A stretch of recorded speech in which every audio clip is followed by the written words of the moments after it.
Сәлеметсіздер ме 8-ші сынып оқушылары. Бүгін біз 5-те 2-ші жаттығуды орындаймыз. Есептерді толық түсіну үшін соңына дейін қараңыздар. Лайк басып, комментарий қалдырыңыздар. Есептен бастап шығарамыз. 220 вольттық жанып тұрған шамнан өткен ток күші 0,5 ампер шам ғылының кедергісін анықтаңдар дейді. Яғни бізде кернеулі 220 вольт ток күші 0,5 ампер. Енді кедергіні табуымыз керек. Кедергіні табу үшін біз кернеуді ток күшіне бөлеміз. Кернеу бізде 220 вольт, орындарына қояйық. Бөлеміз 0,5 амперге. 5 ампер. Сонда 440 ом шығады екен. Жауап осы. Есепте бізде кернеу берілген 220 вольт және де кедергі 75 ом берілген. Енді ток күшін табуымыз керек. Ток күшінің формуласы, яғни ом заңының формуласын жазамыз. Кернеу бөлінген кедергі. Кернеу 200 вольт. Орындарына мәндерін қойып шығайық. 75 ом. Тең болады 2,9 амперге. Жауабы осы. Үшінші есепте ұзындық 5 метр берілген, көлденең қимасының ауданы 0,12 мм квадрат. Бұны метр квадратқа айналдырамыз. 0,12 көбейту 10-ның минус 6 дәрежесі метр квадрат қалады екен. Енді бізге никельдің меншікті кедергісін табу керек. Яғни бұл жерде бізде кернеу берілген және ток күші берілген. Енді бірінші біз кедергіні табуымыз керек. Ол кедергіміз ом заңы бойынша кернеуді ток күшіне бөлгенге тең болады. Яғни 24 вольтты біз 1,5 амперге бөлеміз. Онда 16 ом шығады. Енді кедергінің формуласы бізде ро L бөлінген S.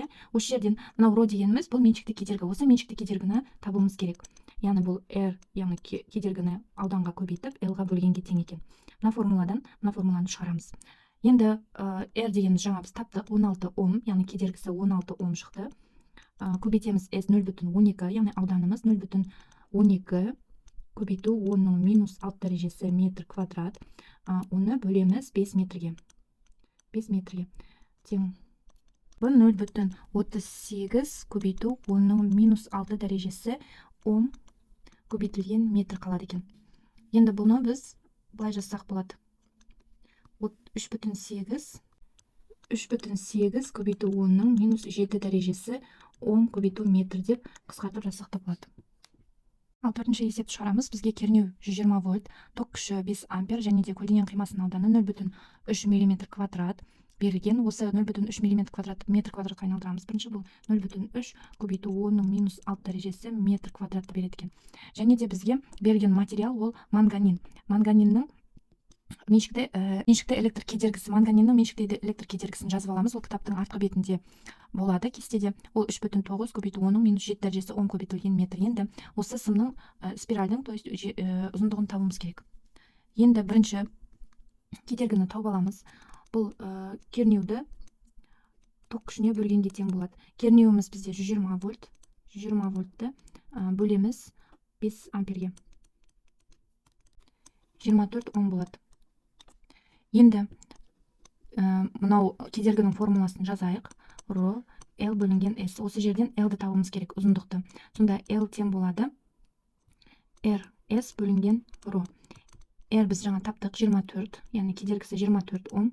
Көбейтеміз 0,3 көбейту 10-ның минус 6 дәрежесі метр квадрат. Бөлеміз манганиннің меншікті кедергісі. Бұл бізде 3,9 көбейту 10-ның минус 7 дәрежесін береді. Ом көбейту метр. Тең. 1,8 көбейту 10-ның 10, бұл 18-ді береді. 18 метрге тең. Жауабы осы. Соңғы есепті шығарайық. Бізде тізбекте кернеу берілген 12 вольт, реостатқа жалғанған вольтметр 8 вольтты көрсетеді, яғни реостатқа жалғанған вольтметр. Және де тізбектің ток күші 80 миллиамперді береді екен. Енді осы жерде миллиамперді табу үшін, яғни миллиамперді амперге айналдыруымыз керек. Бұл 80 көбейту 10-ның минус 3 дәрежесі амперді береді екен. Бірінші бұл жерде тізбектің сызбасын көрсет деген. Сызбада ең бірінші кедергі берілген, яғни реостат. Реостатты 4 түрінде белгілейміз осылай. Ол шамға жалғанған дейді. Шам бізде осындай домалақ X болады. Және де амперметр берілген. Амперметр бұл бізде тізбектей жалғанады. Осылай тізбектей амперметр жалғаймыз. Және де вольтметр ол қарама қарсы жалғанады. вольтметр параллельно жалғанады. Енді бұл жерде ток көзі бар. Және де тізбекті осылай қосып шығамыз. Тізбек осылай сызылады. Енді бізге шамның кедергісін және реостаттың кедергілерін табу керек екен. Бірінші Ом заңын жазып аламыз.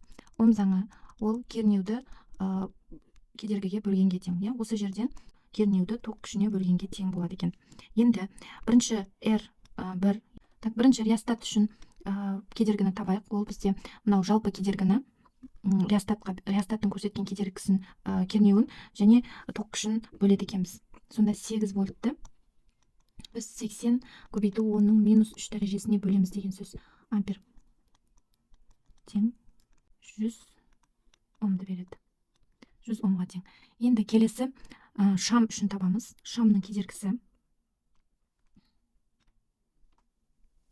кедергіден мынау реостаттың көрсеткен кернеуін екеуін азайтып ток күшіне бөледі екенбіз. Сонда бізде көрсетті ғой 12 вольт азайтамыз, реостаттікі кернеуі бұл 8 вольт. Оны біз 80 амперге бөлеміз. 80 көбейту 10-ның -3 дәрежесі амперге бөледі екенбіз. Жауабы 50 омды береді.